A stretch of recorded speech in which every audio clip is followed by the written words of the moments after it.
اللہ ہی بچائے مرض عشق سے دل کو، سنتے ہیں کہ یہ عارضہ اچھا نہیں ہوتا، ہم آہ بھی کرتے ہیں تو ہو جاتے ہیں بدنام، اور وہ قتل بھی کرتے ہیں تو چرچا نہیں ہوتا۔ لیجیے جناب، ایک نئے ناول کے ساتھ آپ کی خدمت میں حاضر ہوں۔ اگر آپ کو یہ فنی سا اور پیارا سا ناول پسند آئے تو کمنٹ سیکشن میں اپنی رائے کا اظہار ضرور کیجیے گا، اور اس میں کنجوسی مت کیجیے گا۔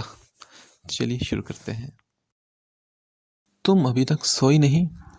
وقت دیکھو کیا ہو رہا ہے اور تم ابھی تک جاگ رہی ہو۔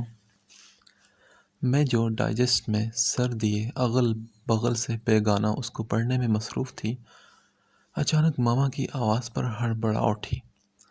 ماما؟ چوری پکڑے جانے پر میری زبان شریف کو تالا لگ گیا تھا۔ ماں نے خونخوار نگاہوں سے مجھے دیکھا۔ رات کا اس وقت تقریباً 1 بج رہا تھا اور فضا میں مہیب خاموشی کا راج تھا۔ اچھا، یہ تمہاری پڑھائی ہو رہی ہے؟ آدھی آدھی رات تک تم جاگتی ہو کہ تم اپنا ٹیسٹ یاد کر رہی ہو، لیکن یہاں تو ٹیسٹ کی آڑ میں ان موئے رسالوں کو پڑھا جا رہا ہے جیسے صبح اسی کا ٹیسٹ دینا ہو۔ ادھر لاؤ انہیں، میں تو ان کو ٹھکانے لگاؤں گی آج، پھر ہی تمہاری جان کو سکون آئے گا۔ ماما کڑے تیوروں کے ساتھ بولتی میری طرف بڑھی۔ میرے تو چھکے چوکے سب چھوٹ گئے تھے۔ نہیں ماما، میں بس سونے لگی ہوں، یہ تو بس ایک چھوٹا سا شعر پڑھ رہی تھی۔ آپ کو پتہ ہے نا، سونے سے پہلے میں یہ سب پڑھ کے ہی سوتی ہوں، چاہے وہ ایک شعر ہی کیوں نہ ہو۔ ایسے تو مجھے بالکل بھی نیند نہیں آتی۔ میں نے جلدی سے ڈائجسٹ کو ماما کی نظروں سے چھپایا تاکہ وہ اسے چھین نہ لے۔ نہیں تو کیا ضرورت ہے تمہیں سونے کی؟ اس فساد کو میرے حوالے کرو نا، تو پھر اپنا صبح ہونے والے ٹیسٹ کی تیاری کرو۔ یقیناً اس کی وجہ سے تم نے کچھ بھی نہیں پڑھا ہوگا۔ میری ماما جو اپنے بچوں کی پڑھائی کے معاملے میں انتہا کی سخت تھی، وہ کہاں باز آنے والی تھی۔ ڈائجسٹ کو ضبط کر کے ہی دم لیا۔ میرا دل بیچارہ تڑپ تڑپ کے رونے لگا جیسے کسی عاشق سے اس کی محبوبہ کو جدا کر دیا ہو۔ ماما اب کمرے سے جا چکی تھی اور میں بیچارہ سا منہ لے کر کمرے کے بند دروازے کو دیکھتی رہ گئی۔ منہ بسورتے ہوئے میں نے اپنی کتابوں کی طرف دیکھا۔ ایسے لگا جیسے وہ مجھ پر ہنس رہی ہوں اور کہہ رہی ہوں کہ دیکھا، تم ہمیں اپنے سے دور کر رہی تھی، اور تمہاری ماں نے اس وجہ کو ہی دور کر دیا جس کی وجہ سے تم ہم سے بدک رہی تھی۔ میں نے ان کتابوں کو غصے سے گھورا اور پھر سوچا صبح ہونے والے ٹیسٹ کو ہی یاد کر لوں، مگر کتاب کو پکڑتے ہی نیند باسی نے مجھے یوں حصار میں لیا جیسے روتے ہوئے ننھے بچے کو ماں کی میٹھی لوری اپنی آغوش میں لے کر اس کو تھپک تھپک کر سلا دیتی ہو۔ اور اس وقت میں بھی ایک ننھی منھی سی بچی، اور میری موٹی موٹی اور اوکھی اوکھی کتابیں لوری دینے والی ماں کا کردار ادا کر رہے تھے، جنہوں نے لمحوں میں ہی مجھے میرے سنہری خوابوں کی دنیا میں پہنچا دیا تھا۔ ساری رات اپنے خوابوں میں اٹکلیاں کرتے ہوئے جب صبح ماں کی آواز پر بیدار ہوئی تو اچھی خاصی مجھے ڈوز ملی۔ اگر آپ جاننا چاہتے ہیں ڈوز کون سی، کیسی اور کس سے ملی، تو میں بتاتی چلوں کہ ڈوز میں مجھے ماں جی کی ہری بھری باتیں سننے کو ملی، جنہوں نے طبیعت کو ہی ہرا بھرا کر دیا۔ وہی باتیں جو ہر ماں سے اپنی نالائق، کام چور اور نکمی اولاد کو سننا پڑتی ہیں۔ جی ہاں، بالکل، مجھ میں یہ ساری خوبیاں کوٹ کوٹ کر بھری تھی، جس پر مجھ کو بڑا ہی فخر تھا۔ ماما کی جلی کٹی باتوں کو لاپرواہی سے ایک کان سے سن کر دوسرے کان سے نکال کر نماز فجر ادا کی، جو قضا بھی ہو چکی تھی، اور اس وجہ سے تو مجھے بھر بھر کر ماما حضور سے ڈانٹ بھری ڈوز مل رہی تھی۔ ماما کی ڈوز میرے جیسے ڈھیٹ مریض پر کوئی اثر نہیں چھوڑتی۔ میں نماز ادا کرنے کے بعد کالج جانے کی تیاری کرنے لگ گئی تھی۔ میں پھر اچھے سے تیار ہو کر باورچی خانے میں آئی، جہاں ماما چھوٹی چچی کے ساتھ مل کر ناشتے کی تیاری میں مصروف تھی۔ اس وقت صبح کے 7 بج رہے تھے اور ہمارے گھر میں کھلبلی سی مچی تھی۔ گویا ہر ایک کو جلدی تھی، کسی کو اسکول، کسی کو کالج اور کسی کو آفس جانے کی جلدی تھی، اور گھر کی خواتین سبھی کو بھگتانے کی جلدی میں تھی۔ ماما، رات کو آپ نے جو میرا ڈائجسٹ لیا تھا وہ کہاں رکھا ہے؟ میں نے بھی لاپرواہی سے آنکھوں کے طرح طرح کے زاویے بناتے ان سے پوچھا۔ میرا اتنا پوچھنا تھا کہ روٹی کو بیلتے ہوئے ماما کا ہاتھ رکا اور کڑے تیوروں سے مجھے گھورا گیا۔ دور ہو جاؤ میری نظروں سے، اور خبردار تمہاری زبان پر ان خرافات کا نام بھی آیا تو زبان کاٹ کر رکھ دوں گی تمہاری۔ سخت لہجے میں ماما نے مجھے تنبیہ کی۔ میں نے حیرتوں کا پہاڑ آنکھوں میں اٹھائے انہیں دیکھا۔ ارے رے، ایسے کیسے نام نہ لوں؟ اور آنکھیں تو آپ مجھے ایسے دکھا رہی ہیں جیسے میں نے آپ سے اپنے کسی عاشق سے شادی کا مطالبہ کر دیا ہو۔ اللہ اللہ ماما، کتنی اوور ایکٹنگ کرتی ہیں آپ۔ کبھی کبھی تو آپ سٹار پلس کے ڈراموں کے کرداروں کو بھی پیچھے چھوڑ کر مجھ کو تو شش و پنج میں ڈال دیتی ہیں۔ میں ماما کی خونخوار نگاہوں کو نظر انداز کرتے ہوئے اپنی بات جاری رکھ کر بولی۔ میری بات سے چھوٹی چچی تو مسکرانے لگی، مگر میری ماما نے دانت پیستے ہوئے ہاتھ میں پکڑے پتھر کے بیلن کو میرے بازو پر رسید کیا، اور وہ بھی خاصی بے رحمی سے۔ یہ میری بدقسمتی ہی تو تھی کہ میں ان کے انتہائی قریب تھی۔ اگر ذرا فاصلے پر ہوتی تو ان کے ارادے کو بھانپ کر فوراً بھاگ جاتی، لیکن ہائے ہائے میری اور میرے بیچارے کندھے کی قسمت! درد سے بلبلاتے ہوئے میری تو چیخ ہی نکل گئی۔ اللہ خیر کرے، کیا ہو گیا لڑکی؟ تائی ماں دہلتے دل کے ساتھ باورچی خانے میں داخل ہوئی۔ میں نے آنکھوں میں نمکین آب لیے تائی ماں کو دیکھا۔ تائی ماں، جہاں آپ کی ہٹلر دیورانی ہو وہاں خیر نہیں ہو سکتی، وہاں تو سرعام قتل عام ہوگا، میں نے اپنے بازو کو سہلاتے ہوئے کہا اور باورچی خانے سے باہر آ گئی۔ بھائی کیا ہوا میری لاڈو کو؟ آج پھر ڈانٹ پڑے گی کیا؟ باورچی خانے کے سامنے ہی ڈائننگ ٹیبل تھا جہاں گھر کے سبھی افراد بیٹھے گرما گرم ناشتہ نوش فرما رہے تھے۔ تبھی مجھے آتے دیکھ کر چھوٹے چاچو میری لٹکی ہوئی شکل کو دیکھ کر پوچھے بغیر نہ رہ سکے۔ چاچو جان، ایسا دن، کوئی ایسا لمحہ بھی ہو سکتا ہے جس میں آپا کو ڈانٹ نہ پڑی ہو؟ ناشتہ کرتے مجھ سے چند سال چھوٹے سنی کی زبان میں کھجلی ہوئی تھی۔ براہ کرم تم اپنی چونچ بند ہی رکھو تو بہتر ہوگا۔ تم سے کسی نے پوچھا ہے کیا؟ میں نے غصے سے اسے گھوری سے نوازتے ہوئے کہا اور اپنی کرسی پر بیٹھ گئی۔ اس دوران چاچو میری شکل کے اتار چڑھاؤ ہی ملاحظہ فرما رہے تھے۔ میں نے ٹیبل پر بیٹھے سب کو رغبت سے پیٹ پوجا کرتے دیکھا۔ کیسے سارے ٹھونس ٹھونس کر کھا رہے تھے، میری تو کسی کو پرواہ ہی نہیں۔ میں نے جلتے ہوئے دل کے ساتھ سوچا، کیا میرے لڈو نے آج ناشتہ نہیں کرنا؟ چاچو نے میرے لیے بریڈ پر جیم لگاتے ہوئے پوچھا۔ یہ کام وہ میرے لیے روزانہ کرتے تھے۔ میرے چاچو بہت اچھے ہیں، آگے آگے آپ کو پتہ چل جائے گا کہ وہ مجھ سے کتنا پیار بھی کرتے ہیں۔ چاچو، میں نے منہ بسور کر انہیں دیکھا۔ جی میرے لڈو، وہ بریڈ اور جوس میری طرف بڑھاتے ہوئے پیار سے بولے۔ اچھا، آپ کو یہ بھی بتاتی چلوں کہ وہ مجھے پیار سے لڈو ہی کہتے ہیں، اور میں واقعی پھر لڈو بن جاتی ہوں۔ چاچو، ماما نے میرا ڈائجسٹ اپنے قبضے میں کر لیا ہے۔ میں نے رونی سی شکل بنا کر اصل مدعا ان کے گوش گزارا۔ اور بس کر دو خدا کی بندی، جب دیکھو ڈائجسٹ کا ہی رونا رونا ہوتا ہے تمہارا، کبھی تو کوئی اور بات کر لیا کرو۔ اور یہ میری کزن تھی جیا، میری بات سنتے ہی جس کی زبان میں فوراً کھجلی ہوئی تھی۔ میں نے ابھی اسے غصے سے دیکھا ہی نہیں تھا کہ میرا سب سے بڑا دشمن چپ نہ رہ سکا اور فوراً بول اٹھا۔ وہ چپ بھی رہ کیسے سکتا تھا؟ جہاں میں ہوں وہاں محمد ارحام احمد کیسے خاموش رہ سکتا تھا؟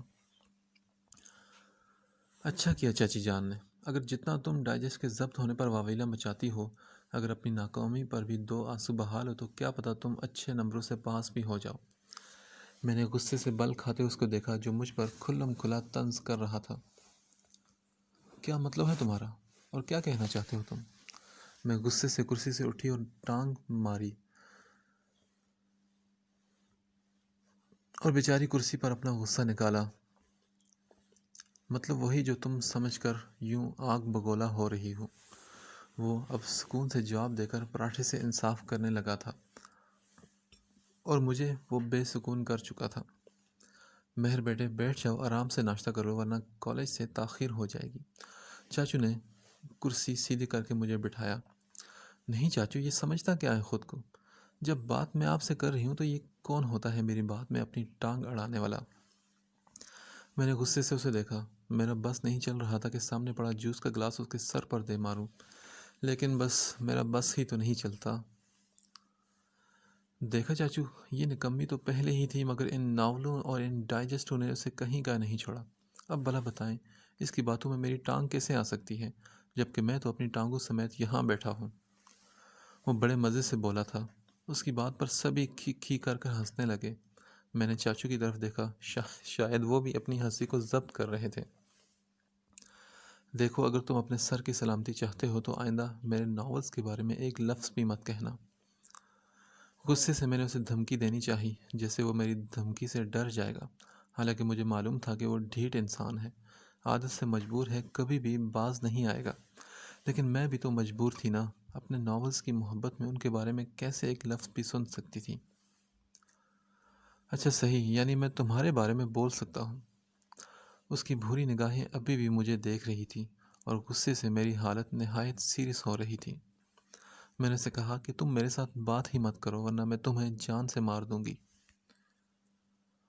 مگر میں تو تمہارے ساتھ نہیں، زبان کے ساتھ بول رہا ہوں۔ وہ کتنے مزے سے میری دھمکیوں کو ہوا میں اڑا رہا تھا۔ ارحام یار، بس کرو، کیوں میری لاڈو کو تنگ کر رہے ہو؟ بالآخر چاچو نے اسے ٹوکا تھا۔ اگر اچھا ہوتا تو چاچو اپنا جوتا اتار کر اس کو ٹھکا کر لگاتے تو مزہ آ جاتا۔ ہاں ہاں ہاں، آپ کی نکمّے لاڈو خود ہی موقع دیتی ہے، میں کیا کر سکتا ہوں چاچو؟ ہنستے ہوئے اس نے دونوں ہاتھ اٹھا کر خود کو اس الزام سے بری ٹھہرایا۔ تم ایسا کرو، تھوڑا سا زہر کھا لو اور کھا کر مر جاؤ تاکہ میری جان چھوٹ جائے۔ میں نے غصے سے اٹھتے ہوئے کہا، آج کا ناشتہ تو جیسے میری قسمت میں تھا ہی نہیں۔ تو مہرانی صاحبہ، اس مفید مشورے پر تم خود کیوں عمل نہیں کر لیتی؟ یہ لڑکا مجال ہے جو میری بات کا جواب دینے سے رک جائے۔ ویسے سب کہتے ہیں کہ ارحام بہت خاموش طبیعت اور کم گو تھا، پتہ نہیں ان لوگوں کو وہ کس زاویے سے خاموش اور کم گو لگتا تھا۔ میں وہاں سے واک آؤٹ کر کے اپنے کمرے میں آ گئی اور اپنا کالج بیگ لے کر باہر نکل گئی۔ میں نے چاچو سے کہا، چاچو میں جا رہی ہوں، اگر آج آپ کا دل ہو گیا مجھے کالج چھوڑ کر آنے کا تو مہربانی کر کے تشریف لے آئیے گا۔ میں نے لاؤنج سے نکلتے ہوئے انہیں دہائی دی اور پورچ میں کھڑی گاڑی میں جا کر بیٹھ گئی۔ موڈ کا تو صبح صبح ہی ستیہ ناس ہو چکا تھا، ابھی تو پورا دن باقی تھا۔ تقریباً 5-10 منٹ بعد چاچو کو آتے دیکھا۔ نیلے رنگ کی لائنوں والی شرٹ اور بلیک پینٹ میں ملبوس وہ بہت پیارے لگ رہے تھے، اوپر سے ان کی پیاری سی مسکان جو ان کی خوبصورتی کو 4 چاند لگا دیتی تھی۔ بھائی بہت غصہ ہے میری لاڈو کو، خواہ مخواہ اپنا موڈ بھی خراب کر دیا۔ چاچو ڈرائیونگ سیٹ پر بیٹھتے ہی بولے، یہ لو پکڑو اپنا ناشتہ اور فوراً اسے ختم کرو۔ وہ ٹفن میری طرف بڑھاتے ہوئے بولے، چاچو ایسے ہی تھے، سب کا بہت خیال رکھنے والے، اور میرا تو وہ کچھ زیادہ ہی خیال رکھتے تھے۔ ان کا 3 سال کا بیٹا تھا انس، مگر وہ کہتے تھے کہ میری پہلی اولاد میری مہر ہے، میری لاڈو، اور میں ان کے پیار میں اڑتی رہتی۔ اتنا تو میرے اپنے اماں بابا پیار نہیں کرتے جتنا میرے چاچو جان مجھ پر جان نچھاور کرتے تھے۔ میرا ہر نخرہ اٹھانا جیسے چاچو پر فرض تھا، اور ماما چاچو پر غصے ہوتی کہ انہوں نے مجھے بگاڑ کر رکھ دیا ہے۔ خیر، ماما تو میرے ڈائجسٹ کو بھی یہ الزام دیتی تھی کہ انہوں نے مجھے بگاڑ کر رکھ دیا ہے۔ اب کہاں کھو گئی ہو لاڈو؟ یہ دیکھو آزاد کروا لایا ہوں تمہارے ڈائجسٹ کو بھی بھابھی کی کیس سے۔ چاچو نے میرے سامنے کرن ڈائجسٹ کو لہراتے ہوئے کہا، جو رات کو ماما نے اپنے قبضے میں لے لیا تھا۔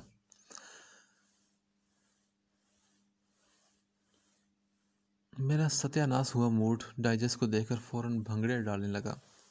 واؤ چاچو، یو آر گریٹ! میں نے چہکتے ہوئے چاچو سے ڈائجسٹ لیا اور فوراً ٹفن کو بیگ میں رکھتے اسے کھولنے لگی، جب چاچو گاڑی سٹارٹ کرتے ہوئے بولے، مہر پہلے اپنا ناشتہ تو کر لو، تم نے کچھ بھی نہیں کھایا۔ چاچو میں کالج جا کر کھا لوں گی، پہلے میں اپنی ادھوری کہانی کو تو مکمل کر لوں۔ میں نے اپنی ادھوری کہانی کو ڈھونڈتے ہوئے چاچو کو جواب دیا۔ اب میرے ہاتھ میں چونکہ ڈائجسٹ آ گیا تھا، اب مجھے کہاں سوچتا تھا ناشتہ کرنا، میرا کھانا پینا تو جیسے یہ کہانیاں ہی تھیں۔ اب میں کچھ اپنے بارے میں آپ کو بتاتی چلوں۔ میرا نام مہر شاویز بخاری ہے۔ میرے بابا لوگ 3 بھائی اور 2 بہنیں ہیں۔ سب سے بڑے تایا جان ہیں، ثاقب بخاری اور ان کی زوجہ سمینہ بخاری۔ ہمارے گھر میں تایا جان کا حکم چلتا ہے اور مجال ہے کہ کوئی ان کا حکم ماننے سے انکار کرے۔ ان کے فیصلے آخری، حتمی، یوں جیسے پتھر پر لکیر ہوتے ہیں۔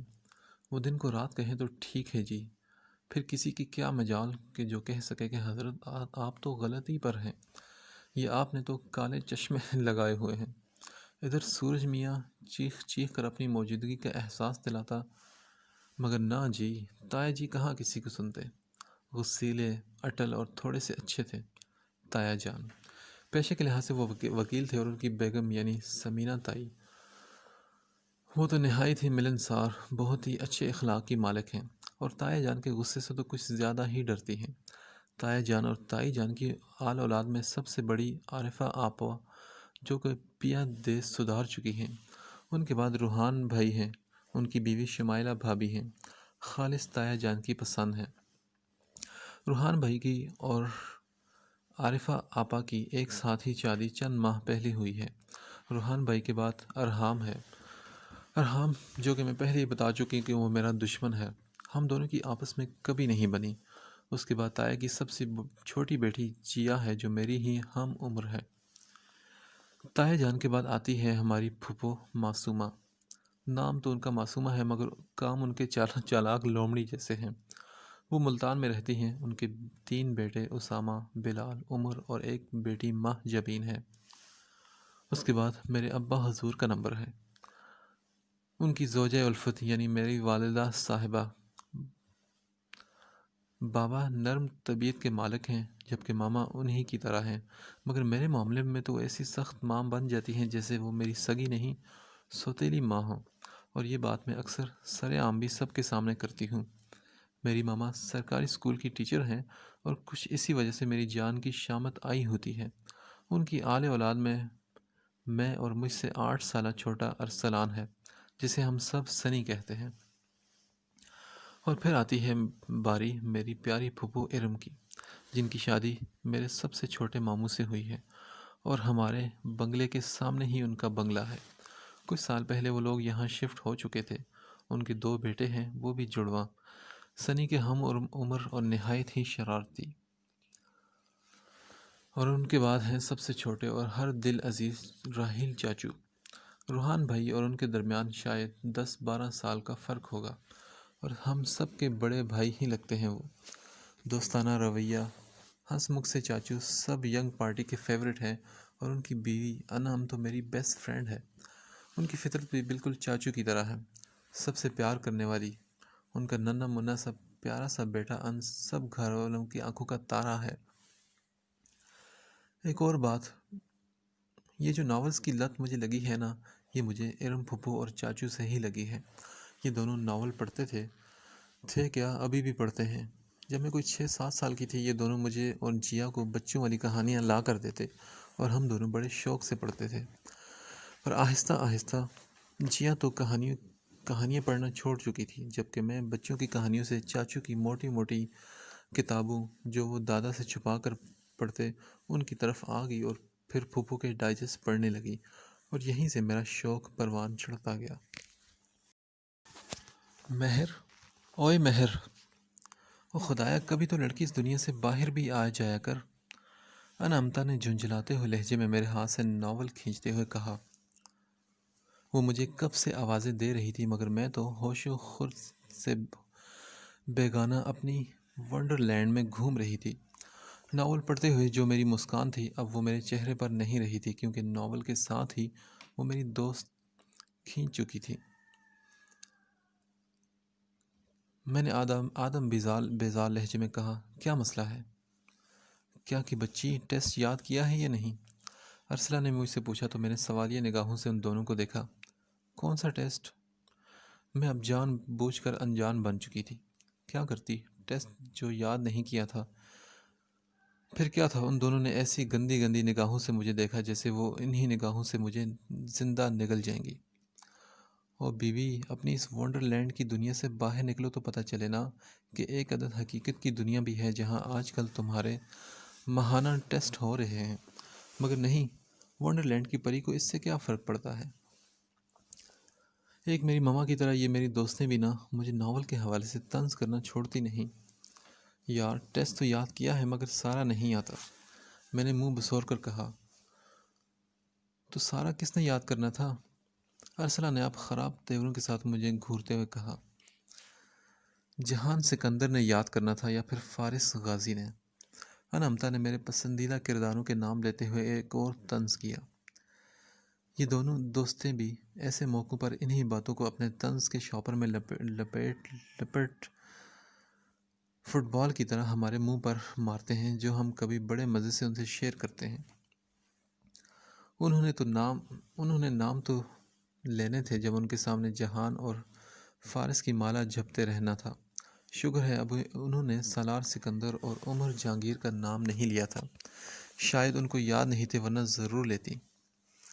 مہر تم ایسا کرو کہ جہان کو بلا لو اور اسی کو بولو کہ تمہیں ٹیسٹ لکھوا دے، مگر ہم سے تو تم ہرگز توقع مت رکھنا۔ ایک سخت لہجے میں مشورے کے ساتھ ساتھ وارننگ بھی دی گئی۔ ہائے کاش ایسا ہو سکتا، مگر افسوس میں حیا نہیں ورنہ اسے ضرور بلا لیتی۔ میں نے شرمندہ ہونے کے بجائے ایک حسرت سی آہ بھری۔ ان دونوں نے مجھے دیکھ کر بس افسوس سے نفی میں سر ہلایا، جیسے کہہ رہی ہوں کہ اس لڑکی کا کچھ نہیں ہو سکتا۔ وہ تینوں 12ویں کلاس کی اسٹوڈنٹ تھی۔ فائنل امتحانوں میں چند دن رہ گئے تھے، تبھی کالج والے دھڑا دھڑ ٹیسٹ پر ٹیسٹ لے رہے تھے، مگر میں بھی اپنے نام کی تھی جس نے کبھی فائنل امتحانوں کو سر پہ سوار نہیں کیا تھا۔ ان چننے مننے ٹیسٹوں کی کیا ٹینشن لیتی، بے فکر ہو کر ساری رات اپنی ونڈر لینڈ میں گھومتی اور صبح آ کر ارسلہ اور انامتا کے پیپرز کی طرف دیکھ کر آرام سے چھاپ لیتی۔ مگر برا ہو قسمت کا کہ وہ دونوں گزشتہ دو تین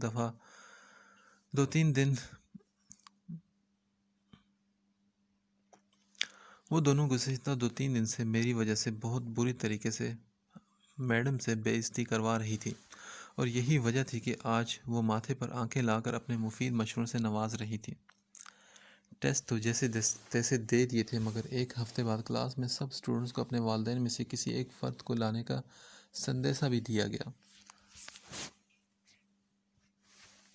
اور یہ ہر بار ٹیسٹوں کے بعد سب بچوں کے والدین کو بلا کر ان کی کارکردگی کی رپورٹ دی جانے کے والا سندیسہ تھا۔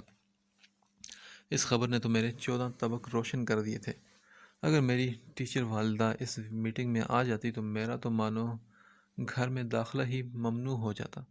میں فوراً بھاگتی ہوئی پرنسپل کے آفس میں پہنچی، جس کے باہر پہلے ہی لڑکیاں قطار بنائے کھڑی تھیں، یعنی میری طرح پہلے ہی امیدوار بہت سے بہانے لیے کھڑے تھے۔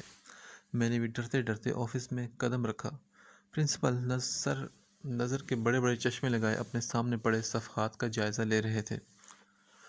ان کی ٹیبل کے سامنے پڑی 2 کرسیوں میں سے میں ایک بار جا ٹکی۔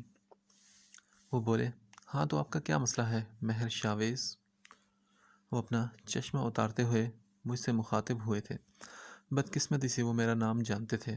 اب شہر کے مشہور و معروف وکیل کی بھتیجی ہونے کی سزا تو ملنی ہی تھی۔ میرا اعتماد تو ریت کے گھروندے کی طرح ڈھہ رہا تھا، تبھی اپنی انگلیوں سے میں کھیل رہی تھی۔ سچ ہو تو انسان کا نہ اعتماد گرتا ہے اور نہ ہی وہ کبھی جھکتا ہے، مگر جھوٹ تو ادا ہوتے ہوئے بھی جھجکتا ہے، جیسے میرا ہچکچا رہا تھا۔ سر، وہ دراصل میرے والدین کل میٹنگ میں نہیں آ سکتے۔ انہوں نے سوالی نگاہوں سے مجھے دیکھتے ہوئے پوچھا، کیوں؟ اب سر آپ کو کیا بتاؤں، میرے کارنامے ہی گھر والوں کو دکھانے کے لائق نہیں تو ان کو بلا کر کیوں اور مارنا چاہتے ہیں؟ میں دل ہی دل میں بولی۔ پھر میں نے اپنے چہرے کو معصوم سا بناتے ہوئے کہا، سر وہ نہیں آ سکتے۔ ہاں وہی تو پوچھ رہا ہوں بیٹا کہ وہ کیوں نہیں آ سکتے۔ میں ان کے سوالوں کے جوابات پہلے ہی رٹ چکی تھی۔ اندر ہی اندر ہچکچاتے ہوئے میں نے وجہ بتائی، یعنی کہ بہانہ گھڑا، تو وہ بیچارے بھی خواہ غم زدہ ہو گئے اور فوراً میری درخواست کو قبول کیا۔ میرا تو دل بلی کی طرح اچھلنے لگا۔ میں فوراً اپنے دوستوں کے پاس پہنچا۔ وہ میرا کارنامہ سنتے ہی حیرت سے مجھے دیکھنے لگی اور انہوں نے کہا، تمہیں شرم تو بالکل بھی نہیں آتی مہر؟ انکل آنٹی کو اگر تمہاری اس حرکت کا علم ہوا تو انہیں کتنا افسوس ہوگا۔ میری دوستوں نے مجھے شرمندہ کرنا چاہا، اب انہیں کیا پتا کہ یہ جھوٹ بولتے ہوئے مجھے بھی کتنی شرم آئی تھی۔ میں نے ہنستے ہوئے کہا کہ انہیں بتائے گا کون؟ ارسلہ نے دونوں ہاتھ دعا کی صورت میں اٹھاتے ہوئے کہا، بہن تیرے سدھرنے کی بس اب دعا ہی کر سکتے ہیں ہم۔ اس کی بات سن کر میرا کہا بلند ہوا۔ کالج کے گراؤنڈ میں اپنی دوستوں کے ساتھ ہنستے ہوئے میرے فرشتوں کو بھی علم نہیں تھا کہ میرا جھوٹ کس قدر مجھے شرمندہ کرنے والا تھا۔ ہم انسان اکثر ہی اپنے حال میں پیش آنے والی مصیبت کو جھوٹ کی آمیزش کے ساتھ نبرد آزما ہوتے ہیں اور مستقبل میں اسی جھوٹ سے پیدا ہونے والی مصیبت کو دماغ سے محو کر دیتے ہیں۔ تب تو ہمیں وہی مصیبت بڑی لگ رہی ہوتی ہے نا۔ اور مجھے بھی پیرنٹس میٹنگ ایک بڑی مصیبت لگی تھی، جس سے نکلنے کے لیے میں نے جھوٹ کا سہارا لیا۔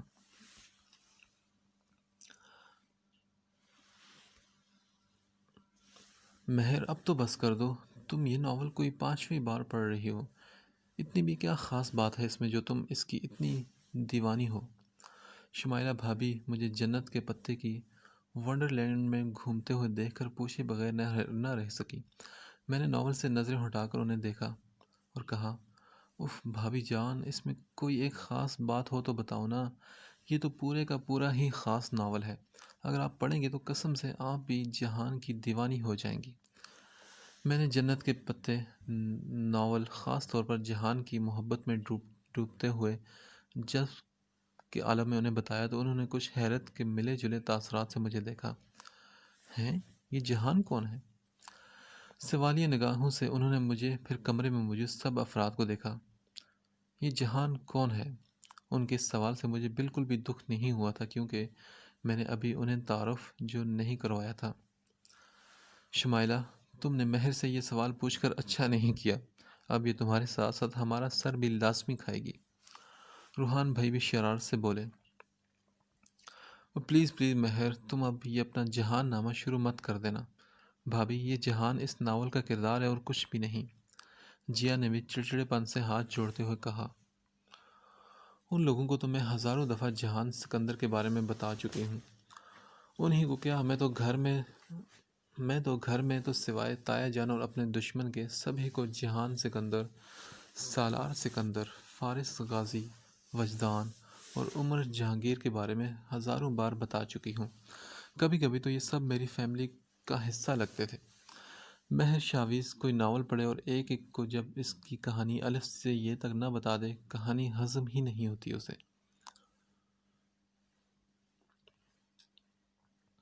ارے ایویں اور کچھ نہیں، جہان سکندر کیا کچھ ہے تمہیں کیا معلوم؟ میں گردن کو اکڑاتے ہوئے فخری انداز میں بولی، جس پر انم چاچی اور روحان بھائی مسکرانے لگے۔ یہ جہان سکندر، وہ جو تم نے مجھے کہانی سنائی تھی، کیا نام تھا اس کا؟ شمائلہ بھابھی سوچتے ہوئے بولی، ہاں، سالار سکندر۔ کیا یہ اس کا بھائی ہے؟ انہوں نے پیر کامل ناول کی کہانی کو یاد کرتے ہوئے پوچھا۔ انہیں میں نے یہ ناول ان کی شادی کے چوتھے دن سنائی تھی، تب بھی مجھے ماما سے سننی پڑی تھی۔ خیر، اس میں کون سا بڑی بات ہے، وہ تو مجھے سناتی ہی رہتی ہیں۔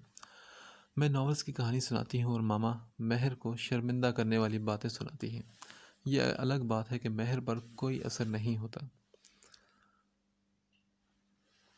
بھابھی کے معصومیت بھرے سوال پر مجھے بہت ہنسی آئی۔ روحان بھائی، بہت بری بات ہے۔ میں تھوڑا سنجیدہ سا منہ بناتے ہوئے روحان بھائی کو دیکھ کر بولی، جو موبائل میں گھسے نہ جانے کیا کر رہے تھے۔ کون سی بات مہر؟ انہوں نے ناسمجھی سے مجھے پھر وہاں موجود سب کو دیکھا۔ ہائے بیچارے روحان بھائی، کیا معلوم تھا کہ کون سی بات بہت بری تھی۔ 5 ماہ تو ہو گئے ہیں آپ کی شادی کو، اور آپ نے ابھی تک میری بھابھی کو جہان سکندر کے بارے میں نہیں بتایا۔ سچ بات یہ تھی کہ مجھے واقعی بہت برا لگا۔ روحان بھائی کو بتا دینا چاہیے تھا نا کہ مہر شاویز پاگل ہے جہان سکندر کے لیے۔ جیا نے ڈھیلے پٹائے مجھے دیکھا۔ مجھے بتانا تھا کیا؟ روحان بھائی معصوم سے مجرم بنے۔ ادنم چاچی، شمائلہ بھابھی اور مجھے دیکھ کر پوچھ رہے تھے، ہاں بھائی، آپ کو بتانا تھا، آپ کو نہیں معلوم؟ جہان سکندر بخاری ہاؤس کا ایک فرد ہے، جس کا تعارف آپ کو بھابھی سے شادی کے پہلے دن ہی کروا لینا چاہیے تھا۔ اتنی بڑی غلطی آپ سے کیسے ہو گئی بھائی؟ جیا نے خوفناک سی شکل بنا کر روحان بھیا کو ان کی غلطی کا احساس دلایا، جیسے انہوں نے بہت بڑا گناہ سرزد کر دیا ہو۔ اوہ آئی ایم سو سوری دیوانی صاحبہ، میں نے آپ کے جہان سکندر کا تعارف نہ کروا کر واقعی بہت بڑی غلطی کر دی۔ معاف کر دیں جناب عالیہ، دراصل میں چاہتا تھا کہ آپ میری زوجہ محترمہ کو میاں جہان سکندر کے بارے میں خود تفصیل سے بتائیں تو انہیں اچھا لگے گا۔ روحان بھائی روحان بھائی بھی جیا کی نقل کرتے ہوئے معذرت خواہ لہجے میں یوں ایکٹنگ کر رہے تھے جیسے یہ کوئی آڈیشن روم ہو اور ہم سب ان کا آڈیشن لے رہے ہوں۔ جاہ تجھے معاف کیا، میں دو بول ڈرامے میں ہیرا مانی کی طرح ہاتھ کو ویسے ہی ہلاتے ہوئے کہا جیسے وہ گانے میں ہاتھ ہلاتی تھی، بس فرق یہ تھا کہ میری آنکھوں میں شرارت تھی اور بیچاری سی ہیرا مانی کی آنکھوں میں آنسو کے سمندر تھے۔ میری اس ایکٹنگ پر وہاں بیٹھے سب اش اش کر اٹھے اور میں مزید وقت ضائع کیے بغیر جہان سکندر میں پائی جانے والی خوبیوں کے بارے میں انہیں بتانے لگی۔ اف بھابھی، مجھے بھی جہان سکندر چاہیے۔ باتوں ہی باتوں میں ضدی بچے کی طرح میں نے منہ پھلایا تو جیا نے اپنا سر پکڑ لیا۔ ارے بھائی، جہان سکندر ہے، وہ کوئی لالی پاپ نہیں جو تم بھابھی سے کہو گی تو وہ تمہیں 2 روپے دیں گی اور کہیں گی جاؤ بھائی مہر ساتھ والی دکان سے جا کر ایک جہان سکندر لے آؤ۔ مگر جیا، آج کل تو لالی پاپ بھی مہنگا ہو چکا ہے، روحان بھائی نے بھی اسے یاد کروایا۔ ہاں تو اور کیا، اس کا جہان سکندر سستا ہوگا کیا؟ اسے سستا ہونا بھی نہیں چاہیے کیونکہ وہ لاکھوں میں ایک ہے، میں اکڑ کر بولی، اس یقین دہانی کے ساتھ کہ جہان سکندر سنگل پیس ہو۔ اچھا، انہی لاکھوں میں وہ تمہارے عمر سالار وغیرہ بھی آتے ہیں، رائٹ؟ جی آپ تنزیہ بولی تو میں نے غصے سے اس چھپکلی کو دیکھا۔ اور مہر جانی، یہ لاکھ صرف تمہارے ناولز میں ہی پائے جاتے ہیں، حقیقی دنیا سے ان کا کوئی تعلق نہیں۔ خاموشی سے مسکراتے ہوئے ہماری گفتگو سنتے انم چاچی بھی بولی، اف آپ لوگ میرا دل توڑنے کی کوشش کرتے ہیں، اگر آپ ڈھونڈیں گے تو مل ہی جائے گا جہان، نہیں تو سالار، اگر وہ بھی نہیں تو عمر جہانگیر بھی مل ہی جائے گا۔ میں بیچاری سی معصوم صورت بناتے ہوئے بولی تو روحان بھائی کا کہا بلند ہوا، جبکہ شمائلہ بھابھی بھی آنکھوں کے پٹ کھولے مجھے ہی تک رہی تھی۔ ہماری مہر کے پاس آپشن موجود ہیں بھائی، ان میں سے کوئی اب کسی ایک کو تو تلاش کرنا ہی ہے۔ وہ اب ہنستے ہوئے بولے، اور بھابھی یہ دیکھ کر حیران ہو رہی تھی کہ میں کس قدر منہ پھٹ اور بے شرم سی ہوں جو یوں روحان بھیا کے سامنے ناولز کے کرداروں کی محبت میں ڈوبے ہوئے انہیں پانے کی خواہش کر رہی ہوں۔ اور اس بات کا اظہار انہوں نے چپکے سے جیا کے کان میں بھی کر دیا تھا۔ وہ اس بات سن کر ہنس پڑی اور بولی، ارے بھابھی یہ تو کچھ بھی نہیں، یہ محترمہ تو شاویز اور راہیل چاچو سے اپنی اس خواہش کا اظہار بھی کر چکی ہیں۔ بابا کے سامنے تو اس کی سٹی گم ہو جاتی ہے، ورنہ یہ اپنے خواہشوں کا پنڈورا بکس ان کے سامنے بھی کھول کر بیٹھ جائے۔ جیا نے بھابھی کے انفارمیشن میں اضافہ کیا۔ میں آپ کو اس کے بارے میں بتاتی چلوں، ایک تو یہ ناول پڑھ کر جب تک گھر کے سبھی افراد کو سوائے بابا جان اور ارحام بھائی کی کہانی نہیں سنا لیتی تب تک اس کی جان کو سکون نہیں ملتا۔ یہ دو بیچارے ہمارے چھٹکو انس کو بھی نہیں چھوڑتی بھابھی، اور دوسرا جب بھی کوئی کہانی کا ہیرو میڈم کو اچھا لگ جائے تو سب کے ذہنوں میں یہ بات ڈال دیتی ہے کہ اگر مستقبل میں محترمہ کے لیے رشتہ ڈھونڈنا ہو تو ایسی ہی خوبیاں والے لڑکوں کو مد نظر رکھ کر تلاش جاری رکھیے گا، اور پھر ان کی الفت چاچی سے اچھی خاصی چھترول بھی ہو جاتی ہے۔ قسم سے بھابھی، لوگ ڈرامے باز ہوتے ہیں، فلمی بھی ہوتے ہیں، مگر مہر شاویز ناولین ہے، اس کے اور خیالات بھی ملاحظہ فرمائے۔ ایک دن تازہ تازہ کوئی کہانی پڑھ کر بیٹھی تھی کہ بیچاری کو ہضم نہیں ہو رہی تھی، تو اس ذلیل لڑکی نے مجھے بہت تنگ کیا۔ کہتی ہے کہ کاش کوئی چپکے چپکے اس میڈم کو محبت کرے، اور جب ان کی شادی کسی اور سے ہو رہی ہو تو اس ہیرو کی انٹری ہو اور گن پوائنٹ پر ان کے ساتھ نکاح کر ان کو بھگا کر لے جائیں۔ اور ان کے اس طرح کے نادر خیالات چچی نے سن لیے، پھر اس کو وہ مار پڑی کہ بیچاری تو چچی کے 9 نمبر کے چھتر سے لال پیلی ہی ہو گئی۔ میں اپنے ونڈر لینڈ میں تھی جبکہ جیا مہر نامہ لے کر بیٹھی تھی۔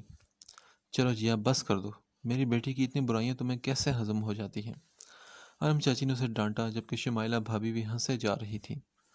ارے چچی، میری یہ مجال جو مہر صاحبہ کی شان میں گستاخی کروں؟ میں تو ان کی خوبیاں بتا رہی تھی جو شمائلہ بھابھی ابھی تک نہیں جانتی۔ جیا نے کانوں کو ہاتھ لگاتے ہوئے کہا، پتہ ہے میں کیا سوچ رہا ہوں؟ روحان بھیا کی بات پر ہم سب نے ان کی طرف دیکھا۔ نہیں، ہمیں بالکل بھی نہیں پتا کہ آپ کیا سوچ رہے ہیں، جیا نے فوراً انہیں جواب دیا۔ تو وہ بولے، میں سوچ رہا ہوں کہ میں بھی ایک ناول لکھوں، اور وہ بھی اپنی مہر پر۔ کیا خیال ہے مہر؟ روحان بھائی نے اپنی خیالات کا اظہار کرتے ہوئے میری طرف دیکھا۔ اچھا، اور پھر اس ناول کا نام ہوگا مہر دیوانی؟ روحان بھائی نے ناول کے ٹائٹل کے بارے میں سوچتے ہوئے بتایا۔ نہیں نہیں، اس کا ٹائٹل ہوگا ناولز کی دیوانی۔ مہر دیوانی سے یہی لگے گا کہ مہر کسی لڑکی کی دیوانی ہے۔ ہاں تو مہر ناولز کے ہیروز کی ہی تو دیوانی ہے۔ تم دونوں اپنے ہی بولتے جاؤ گے یا پھر ہماری دیوانی کا بھی کوئی مشورہ لوگے کہ وہ کیا چاہتی ہے؟ انم چاچی نے ان کو خاموش کرواتے ہوئے کہا، اور میں روحان بھائی کے خیال سے سوچی میں پڑ گئی۔ تبھی ارسل بھاگتا ہوا کمرے میں آیا اور بولا، مہر آپا، آپ کو تایا جان نیچے بلا رہے ہیں۔ اس نے ہامتے ہوئے کہا، اور تایا جان کا اچانک بلاوا تھا اور میرے ننھے سے دل پہ خوف کی گھنٹیاں بج اٹھی تھیں۔ میں ناول وہاں چھوڑے نیچے لاؤنج میں آئی۔ لاکھ سنی کے بچے سے پوچھ لیا کہ آخر تایا جان نے کیوں بلایا ہے، لیکن گونگا بہرا بنا بندروں کی طرح چھلانگے لگاتا غائب ہو چکا تھا وہ۔ میں ڈرتے دل کے ساتھ ٹی وی لاؤنج میں پہنچی تو وہاں گھر کے سبھی بڑے افراد موجود تھے۔ مہر، میں یہ کیا سن رہا ہوں؟ مجھے دیکھتے ہی تایا جان انتہائی جارحانہ لہجے میں بولے۔ میں نے نہ سمجھی سے سب کو باری باری دیکھا۔ میری ماما مجھے غصے سے گھور رہی تھی، بابا سر جھکائے بیٹھے تھے، تائی جان بھی کھڑی ہاتھوں کو مسل رہی تھی، اور راہیل چاچو بھی خاموشی سے سر جھکائے کھڑے تھے، ایسے جیسے سب کو تایا جان سے ڈانٹ پڑ چکی ہے۔ میں نے ڈرتے ہوئے کہا، مجھے کیا معلوم تایا جان کہ آپ کیا سن رہے ہیں؟ اب میں اور کیا کہتی، مجھے الہام تھوڑا ہی ہونا تھا کہ وہ کیا سن رہے تھے، اور انہوں نے مجھے یہ پوچھنے کے لیے بلایا تھا کیا؟ میری بات پر تایا جان نے تو مجھے ایسے دیکھا جیسے یہ زخمی شیر اپنے شکار کو دیکھتا ہے۔ میں نے مدد طلب نگاہوں سے راہیل چاچو کو دیکھا۔ چاچو، آپ ہی بتا دیں کہ تایا جان کیا سن رہے تھے، کیونکہ مجھے تو نہیں معلوم۔ آپ تو جانتے ہی ہوں گے، یا آپ کو بھی معلوم نہیں؟ میں چاچو کے قریب آتے ہوئے بڑبڑانے لگی، لیکن چاچو نے بھی شاید چپ شاہ کا روزہ رکھا ہوا تھا، اور تایا جان بات قسطوں میں کرتے، شعلوں کے تیر زیادہ چلاتے تھے۔ تایا جان پھر اپنی غصے سے بھاری برکم آواز میں بولے، مہر، تمہارے پرنسپل کا فون آیا تھا۔ اوہ، تو آپ فون سن رہے؟ پرنسپل کیا؟ بے دھیانی میں بولتے، پھر ان کے لفظوں پر غور کرتے میں اٹکی۔ دل میں اب خوف کے گھنٹے بجنے لگے تھے۔ ہاں، تمہارے پرنسپل کا فون آیا تھا، اور وہ کہہ رہا تھا کہ مہر کے والدین کا ایکسیڈنٹ ہوا ہے۔ کیسے ہوا اور وہ اب کیسے ہیں؟ ان کا پتہ لینے آنا چاہتے ہیں تو کب تک ہسپتال سے گھر آ جائیں گے؟ تایا جان اس کا بولا کیا جھوٹ بول رہے تھے، اور میرا سر جیسے گردن سمیت زمین میں دھنستا چلا جا رہا تھا۔ میرا پرنسپل سے بولا ہو جھوٹ اتنی جلدی کھل جائے گا، یہ تو مجھے معلوم ہی نہیں تھا۔ اب وہ مجھ سے پوچھ رہے تھے تو کیا جواب دوں ان کو؟ مہر بولو۔ اور مہر کی تو بولتی بند ہو چکی تھی۔ وہ بولے، مجھے بہت افسوس ہو رہا ہے مہر، مجھے شرمندہ کرنے میں تم نے کوئی کسر نہیں چھوڑی۔ میں نے ان کی باتیں سن کر مجرموں کی طرح سر جھکا کر کہا، تایا جان، آئی ایم سوری۔ کیا سوری؟ کیسا سوری؟ تم نے اتنے سال میں یہ جھوٹ بولنا سیکھا ہے کیا، یا پھر تمہاری تربیت نے تمہیں جھوٹ بولنا سکھا دیا ہے؟ وہ غصے سے دھاڑے تھے، اور ان کی آواز سن کر روحان بھائی، بھابھی، انم چاچی، جیا اور ارحام بھی وہاں آ گئے۔ مہر، تم نے وہاں یہ ثابت کرنا چاہا کہ تمہارے گھر والوں نے تمہیں جھوٹ بولنا سکھایا ہے۔ ایک بچہ جب اسکول یا کالج جاتا ہے تو وہ جو بھی کرتا ہے اس سے اس کے گھر کی تربیت دکھائی دیتی ہے۔ باہر والوں کو تمہارے رویے، تمہارا رکھ رکھاؤ اور تمہارے بات کرنے کے انداز سے تمہارے خاندان کا پتہ چلتا ہے کہ اس کا خاندان کیسا ہے اور تم نے اپنی اس حرکت سے کیا ثابت کرنا چاہا کہ تمہارا خاندان ایک جھوٹوں کا خاندان ہے؟ تایا جان افسوس بھرے لہجے میں بول رہے تھے، اور میں جو پہلے ہی شرمندہ سی کھڑی تھی، تایا جان کی باتوں سے تو میں جیسے شرم سے ڈوب مر گئی تھی۔ وہ افسوس سے سر ہلاتے وہاں سے کمرے کو چل دیے تھے۔ تبھی کب سے غصے میں کھڑی ماما میرے پاس آئی۔ گھر کے سبھی افراد کی نگاہیں مجھے تیر کی طرح چبھ رہی تھی۔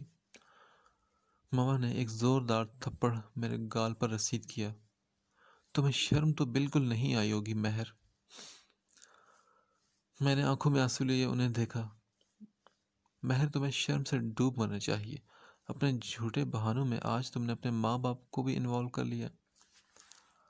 ماما آئی ایم سوری۔ میرا لہجہ آنسو سے بھیگ رہا تھا۔ مت کہو مجھے ماما، مر گئی تمہاری ماں، اور وہ جو تم نے ایکسیڈنٹ کا ڈرامہ کیا نا، سمجھو تمہاری ماما اسی ایکسیڈنٹ میں مر چکی ہیں۔ ماما بہت غصے میں تھی، میرے ہاتھوں کو جھٹکتے ہوئے وہاں سے چلی گئی، اور پھر ایک ایک کر کے سبھی وہاں سے چلے گئے مجھے روتا ہوا چھوڑ کر۔ اور آج چاچو بھی میرے آنسو صاف کرنے نہیں رکے تھے۔ اس وقت مجھے اپنی غلطی کا شدت سے احساس ہوا، اور احساس نہ جانے ہمیں غلطی کرنے کے بعد ہی کیوں ہوتا ہے۔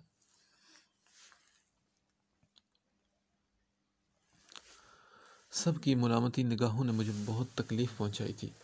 ماما بابا تو مجھ سے شدید ناراض نظر آ رہے تھے، میری حرکت بھی تو کچھ ایسی ہی تھی۔ ماما کہتی، مہر تمہیں اپنے ماما بابا سے پیار ہی نہیں۔ کبھی کہتی، تم نے اس پر ہی کیوں اکتفا کیا مہر؟ تمہیں تو کہنا چاہیے تھا کہ تمہارے ماما اور بابا دونوں مر گئے ہیں، کیونکہ اس سے تمہیں کیا فرق پڑنا تھا۔ ایک بات بتاؤں، میں ماما کی ناراضگی، ماما کی خاموشی مجھے کاٹ رہی تھی۔ میں نے پھر سب سے بات کرنی چاہی، لیکن مجھے نہ تو کسی نے منہ لگایا اور نہ ہی کسی نے مجھ سے بات کی، اور یہی وجہ تھی کہ رات کو روتے روتے صبح میں بخار کے تندور میں تپ رہی تھی، اور اس بخار نے سب کو دل موم کر دیا۔ سب میرے ارد گرد اکٹھے ہو گئے، اور مجھے ایک دفعہ پھر شرمندگی نے گھیرے میں لے لیا۔ میں نے روتے ہوئے کہا، ماما پلیز مجھ سے بات کریں، مجھے ڈانٹ لیں لیکن مجھ سے ناراض مت ہوں، کیونکہ میں آپ کی ناراضگی برداشت نہیں کر سکتی۔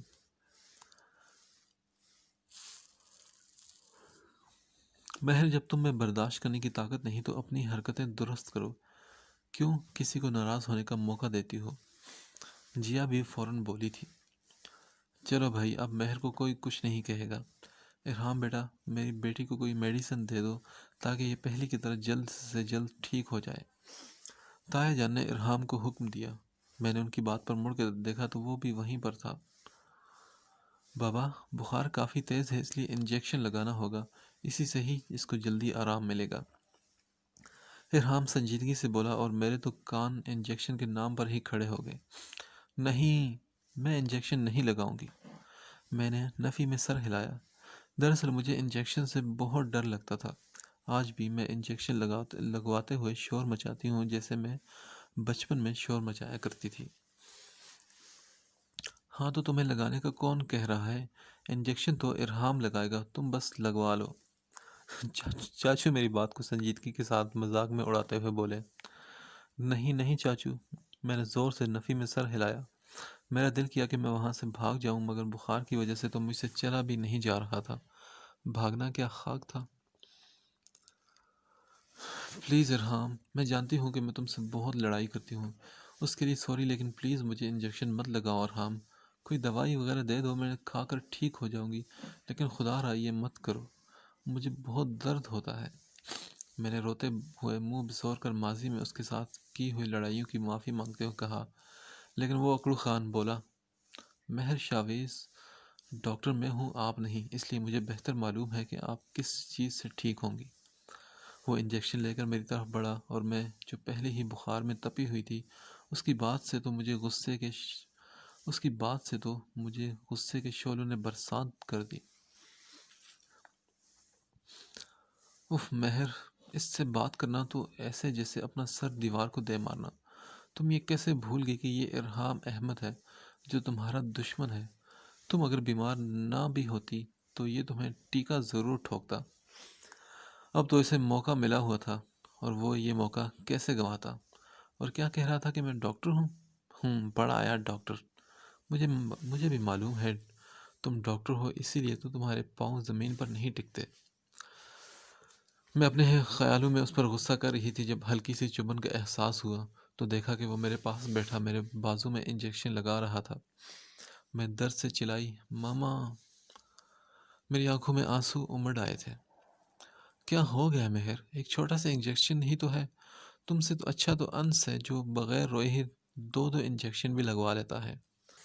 ارحام نے خون نکلنے والی جگہ پر کاٹن رکھتے ہوئے کہا، ادھر ہاتھ رکھو۔ ویسے تو بہت بہادر بنتی پھرتی ہو مگر ایک انجیکشن سے ڈرتی ہو، حد ہے یار۔ وہ میری رونی شکل کو گھورتے ہوئے دیکھ کر بولا، بچو تم سے اس کا بدلہ نہ لیا نا تو میرا نام بھی مہر شاویز نہیں۔ میں نے دل ہی دل میں اس سے بدلہ لینے کی ٹھانی۔ اس سے انجان کے بدلہ لیا بھی جاتا ہے یا نہیں؟ پھر وہ میڈیسن دے کر کمرے سے باہر چلا گیا۔ ہمارے گھر میں ایک یہی واحد انسان تھا جو مجھے ذرا بھی اچھا نہیں لگتا تھا۔ روحان بھائی، عارفہ آپا، دونوں اتنے اچھے ہیں کہ انہوں نے مجھ پر کبھی غصہ نہیں کیا، کبھی اپنے بڑے ہونے کا رعب نہیں جھاڑا، اور یہ تھا جو خواہ مخواہ اپنے بڑے پن کا ہم سب پر رعب جھاڑتا پھرتا، خاص طور پر مجھ پر تو کچھ زیادہ ہی، لیکن میرے جوتے کو بھی اس کے غصے کی پرواہ نہ ہوتی۔ ایک تو وہ مجھے اس لیے اچھا نہیں لگتا تھا اور دوسرا اپنے لائق فائق ہونے کا اسے اس قدر گھمنڈ تھا کہ بچپن سے ہی ہر میدان میں پوزیشنوں کے انبار لگاتا اور میری ماما سے مجھ کو ڈانٹ پڑوانے کا سبب بنتا۔ ہمارے خاندان کا پڑھے لکھے لوگوں میں شمار ہوتا اور سب پڑھائی میں بہت اچھے تھے، اور اسی وجہ سے میرے بابا، تایا جان اور چاچو آج اچھے سرکاری عہدوں پر فائز تھے، اور آگے بچوں نے بھی ریکارڈ کو اچھی طرح قائم رکھا تھا، اور ایک میں تھی واحد جسے پڑھائی میں ذرا بھی دلچسپی نہیں تھی۔ اور اگر سارے گھر والوں کا ڈنڈا مجھ پر نہ ہوتا تو یقین کریں کہ میں میٹرک کے بعد ہی پڑھائی کو بائے بائے کر دیتی۔ اور ایک یہ ارحام تھا جو میری ماما کے بچپن سے ہی کان بھرتا رہتا، چاچی مہر پڑھتی نہیں، چاچی مہر کھیل رہی ہے، مہر یہ کرتی ہے، مہر وہ کرتی ہے۔ اللہ کی پناہ، مہر تو تنگ ہی آ گئی۔ یہ بندہ کبھی میری شکایتوں سے باز نہیں آتا، اتنی اس کی گندی عادت ہے کہ اب تک اس کی یہ عادت نہیں گئی۔ کبھی کبھی تو مجھے ایسا لگتا ہے جیسے مہر کا مشغلہ ناول پڑھنا ہے، اور ایسے ہی ارحام کا مشغلہ مہر کی شکایتیں لگانا، اور پھر اپنی لاڈلی چچی سے کلاس لگوانا اور اس کی جوتے سے تواضع بھی کروانا۔ میرا دل کرتا کہ میں اس کی کھوپڑی توڑ دوں۔ بہت خواہش رہی میری کہ میں بھی اس کو کسی سے ڈانٹ کھاتے ہوئے سنوں، خاص طور پر تائے جان سے۔ دل کرتا کہ تائے جان اس کی تگڑی سی چھترول کریں تو میرا دل خوش ہو جائے، لیکن ہائے، یہ میری حسرت ہی رہ گئی۔ ایک دفعہ میری حسرت پورے ہوتے ہوتے رہ گئی تھی۔ تائے جان کہتے تھے کہ ارحام وکالت کا شعبہ اختیار کرے، مگر اس نے ڈاکٹری کا شعبہ چنا تو تائے جان خاصے ناراض ہوئے، اور میرا دل تو جھومنے لگا کہ اب اس ترم خان کو بھی ڈانٹ پڑے گی، مگر پتہ نہیں اس نے تائے جان کو کیسے منایا کہ انہوں نے خوشی خوشی اسے اجازت دے دی، اور پھر میری وہ ننھی سی خواہش دم توڑ گئی۔ اور کچھ اس وجہ سے بھی وہ مجھے ایک آنکھ نہیں بھاتا تھا کہ ہر وقت اس کے گھسے پیٹے لیکچر مجھے زہر لگتے۔ دل کرتا کہ وہی زہر اس کو پانی میں گھول کر پلا دوں، جان چھوٹے میری۔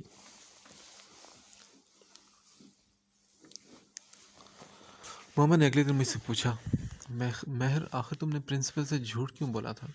ایسی کون سی قیامت ٹوٹ پڑی تھی جو یہ نوبت آن پڑی؟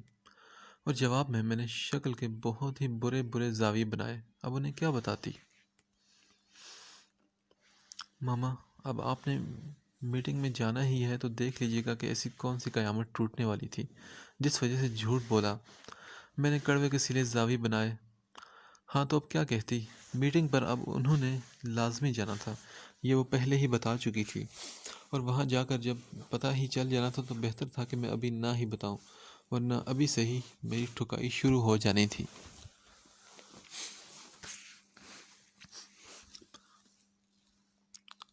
کالج میں انمتا اور ارسلہ کو جب ساری پتہ چلی تو وہ ہنس ہنس کر الٹی ہو رہی تھی، اور ان کو ہنستا دیکھ کر مجھے غصہ آ رہا تھا۔ تم لوگ اب ہنسنا بند کرو ورنہ میں تم دونوں کا سر پھاڑ دوں گی۔ ویسے قسم سے مہر، تم سے دوستی کرنے کے بعد مجھے لگتا ہے کہ میں نے کسی جوکر سے دوستی کر لی ہے۔ انمتا ہنستے ہوئے بولی، میری دھمکی کا اثر لیے بغیر، جبکہ ارسلہ بھی ہنس رہی تھی۔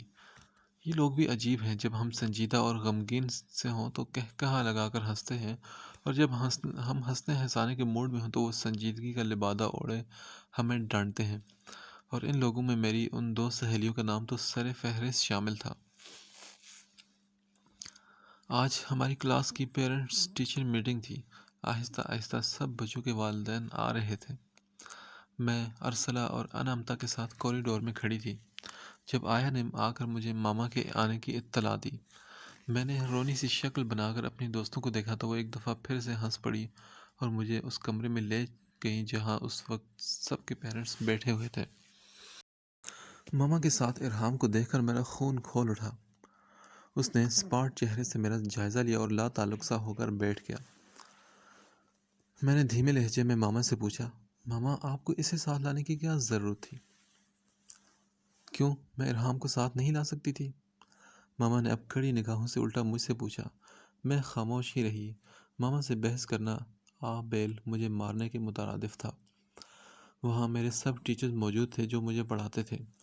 اپنے ہاتھوں کو مروڑتے ہوئے مجھے ماما اور اپنے دشمن کے ساتھ ان سب ٹیچرز کے سامنے پیش کیا گیا۔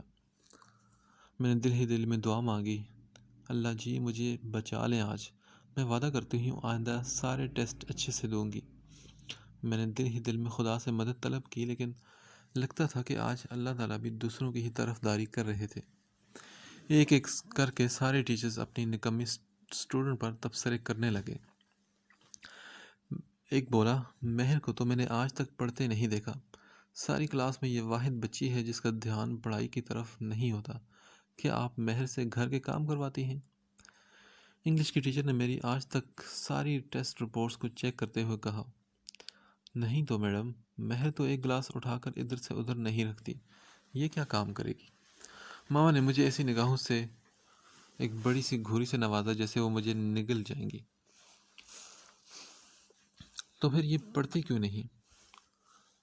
ایک تو یہ چھٹیاں بہت کرتی ہے اور جب آ جائے تو لیکچر بنک کرتی ہے۔ یہ دیکھ لیں آپ اس کی کارکردگی، ہمیں بالکل بھی امید نہیں کہ یہ اس سال پاس بھی ہو سکے گی۔